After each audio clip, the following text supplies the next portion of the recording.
My name is Indrajit Sharma. So this is a 2012 Jeep Compass. We're supposed to do the inner tie rods of the power steering rack. So this is the power steering rack from this Jeep Compass 2012. We're supposed to change this inner tie rods. But when we took the boot out, we found the seal here was leaking. So we are going to replace the whole steering rack. And to do that, we had to remove the whole subframe. So here we got the brand new power steering rack. So you can see this is good, tight. The old one is loose. So all we do is this. We put it in place exactly where we removed. It's just held by two bolts, which are 17 mil. So now we put this mount. This is for the transmission. And now we put back this. This is a heat shield. This protects the lines from the exhaust.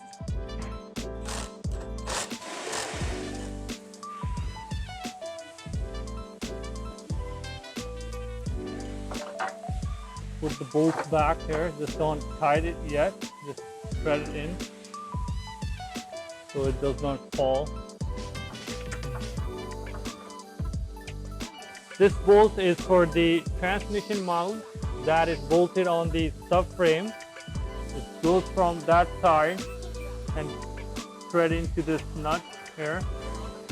It's better to have this screw foot when you're doing the power steering line. Okay, we snug them for now. We'll tighten it later.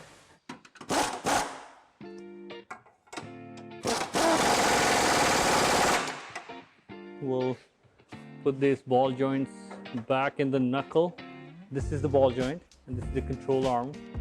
This rear bushing on the front control arms, they were cracked.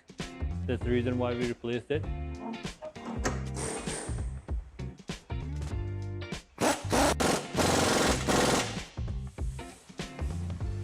Double check it, it's all good.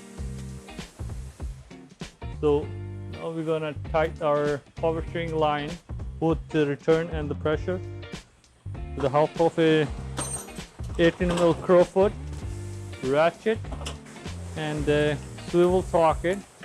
We're gonna put this sway bar links back into the strut hole. Sometime when we tighten the sway bar link, this hole, the ball inside is start turning. So what you can do is you can hold the back side of the sway bar link with the vice grip. So you will hold it, then you can tighten it with your ratchet or gun. Now the very important part,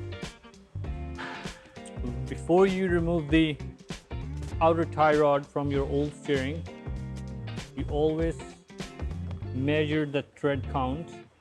If you don't measure your outer tie rod before removing it, then you will not know till how far it goes in, because otherwise there will be a lot of issues with your alignment later.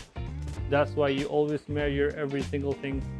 Same with this, when you tighten it, the ball here inside will start turning. But what you can do is you can take a long pry bar, you're going to put it underneath and tighten it so the inner ball will not turn when you tighten the bolt. Sorry, nut. So this is a certified Dodge power steering fluid. We'll add into the reservoir. So what you will do is you turn your wheels left and right all the way till the fluid gets into the system. So this was the installation of the power steering rack, which is quite easy on these models.